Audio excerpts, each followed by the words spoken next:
First of all, I've got to ask about the name, Mind Your Biscuits. It's a brilliant name. Where does it come from?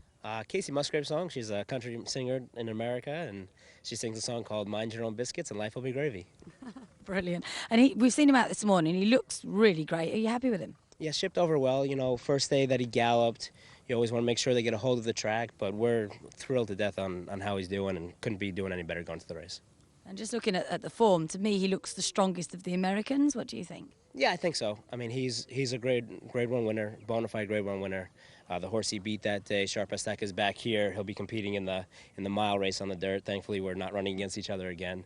But yeah, I think he's the best of the Americans, and I do think he's the best in the world, and we're going to find out on next Saturday.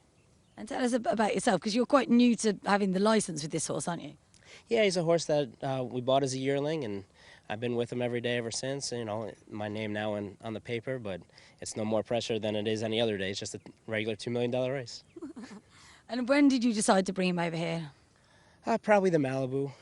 When he won the Malibu and the way he did it, you know, we had some communication with them, and at that point we decided either give him a break and get him ready for the second half of 2017, or, you know, really take a hard look at this. And, you know, Dortmund, Drefong, some of these horses were thinking about coming over there. Drefong eventually backed out, and it left us as, on paper, the horse to beat, and we said, you know, let's go ahead and take a chance if he's doing well. It's always about him, and he's done everything well. We thought the prep race was perfect, and we're really excited to be here. And Joel Rosario knows the track, he knows the horse, and he's very confident as well, and that helps us too.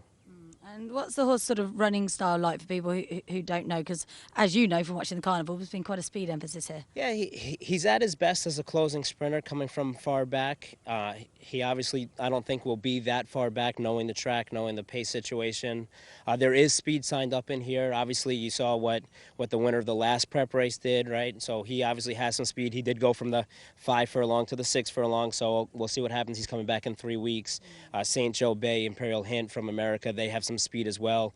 You'd have to imagine the horse that won the race last year. I know they've been keen on taking a hold of him in the last 2 prep races. It hasn't worked, so I don't think we're going to be surprised at all to see him more forwardly placed like he was last year. So there'll be some speed in the race. I would imagine we'll be laying probably 4th or 5th, try and work out a good trip, watch the first 5 races on the card, see how everything kind of develops throughout the day, and make a plan at that point. Okay. What sort of draw would you like, ideally? The winning one? You know, we'll see. It looks like there's going to be a full field, 14 signed up in there.